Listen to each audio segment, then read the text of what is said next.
ایک حدیث میں ارشاد ہے کہ عن عبداللہ بن عمر رضی اللہ عنہما قال فرض رسول اللہ صلی اللہ علیہ وسلم زکاة الفطر صاعا من تمر او صاعا من شعیر علی العبد والحر والذکر والانثى والصغیر والکبیر من المسلمین وامر بها ان تؤدى قبل خروج الناس الى الصلاة۔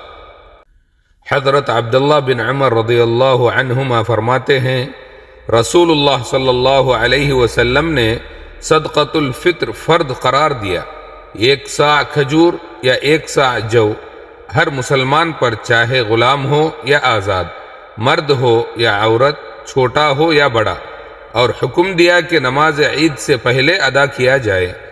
نبی کریم صلی اللہ علیہ وسلم نے ہر مسلمان پر لازم کیا کہ عید سے پہلے صدقۃ الفطر ادا کرے تاکہ سب لوگ خوشی میں شامل ہو سکیں۔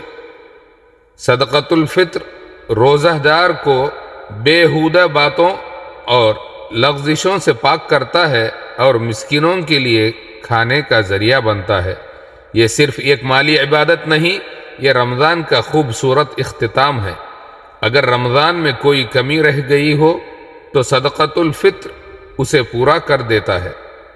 اگر کوئی غریب بھوکا ہو تو یہ اس کے چہرے پر عید کی مسکراہٹ لے آتا ہے۔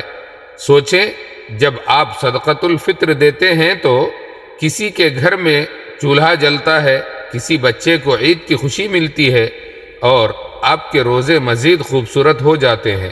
یہ چھوٹی سی رقم نہیں، یہ کسی کی عید ہے۔ صدقۃ الفطر عید کی نماز سے پہلے دینا ضروری ہے، تاخیر کرنے سے اس کی اہمیت کم ہو جاتی ہے۔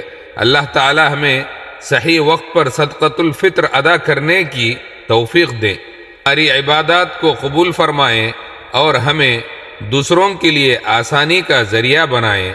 آمین۔